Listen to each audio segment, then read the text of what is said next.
உலகெங்கும் வாழும் தமிழ்ச் சொந்தங்கள் அனைவருக்கும் வணக்கம்.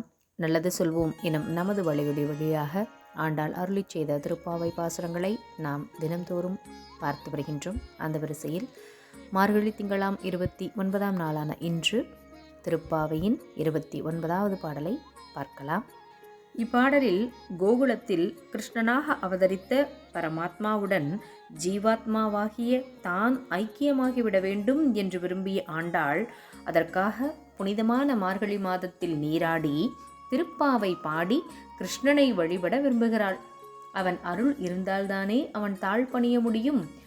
மார்கழி நீராடி அவனை பணிய வேண்டுமானால் அவனும் தங்களுக்கு அருகில் இருந்தால்தானே முடியும்.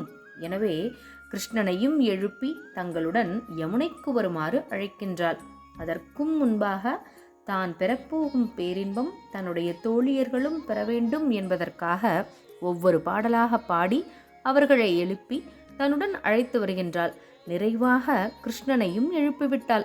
கிருஷ்ணனும் அவர்களுக்கு அருள் புரிந்து விட்டான். மேலும் தன்னை விரும்பி வணங்குவதன் காரணம் என்ன என்றும் கேட்கின்றான். அதற்கு ஆண்டாள் சொல்லும் 29வது பாசுரத்தை பார்ப்போம். சிற்றம் சிறுகாலே வந்துன்னை சேவித்து உன் பொற்றாமரையடியே போற்றும் பொருள்களாய் பெற்றம் மெய்த்துண்ணும் குளத்தில் பிறந்து நீ குற்றேவல் எங்களை கொள்ளாமற் போகாது இற்றை பறைகொள்வான் அன்றுகான் கோவிந்தா எற்றைக்கும் ஏழேழ் பிறவிக்கும் முந்தனோடு உற்றோமே ஆவோம் உனக்கே நாம் ஆட்செய்வோம் மற்றை நம் காமங்கள் மாற்றேலோர் எம்பாவாய். பாசுரத்திற்கான விளக்கத்தை பார்ப்போம். விடிந்தும் விடியாத இந்த காலை பொழுதில் நாங்கள் உன்னை வந்து எழுப்பி பொன்போல் பிரகாசிக்கும் உன்னுடைய திருவடிகளை எதற்கு பணிந்து வணங்குகிறோம் தெரியுமா? கோகுலத்து பசுக்களை அவற்றின் பசி நீங்கும் வரை மேய்த்து அதன் பிறகே உண்ணும் உயர்ந்த குணம் கொண்ட குலத்தில் பிறந்த நீ எங்களை ஆட்கொள்ள வேண்டும். நாங்கள் உன் திருவடியில் இருந்து சதா காலமும் உன்னை பூஜித்து கொண்டிருக்க வேண்டும். இன்று மட்டும் நீ எங்களுக்கு அருள் செய்ய வேண்டும் என்பதற்காக நாங்கள் மார்கழி நீராடி உன்னை வழிபடவில்லை. என்றென்றும் 7 பிறவிகளிலும் நாங்கள் உன்னுடனேயே இருக்க வேண்டும். உனக்கே நாங்கள் ஆட்பட வேண்டும். இதைத் தவிர வேறு எந்த விருப்பமும் எங்களுக்கு இல்லை.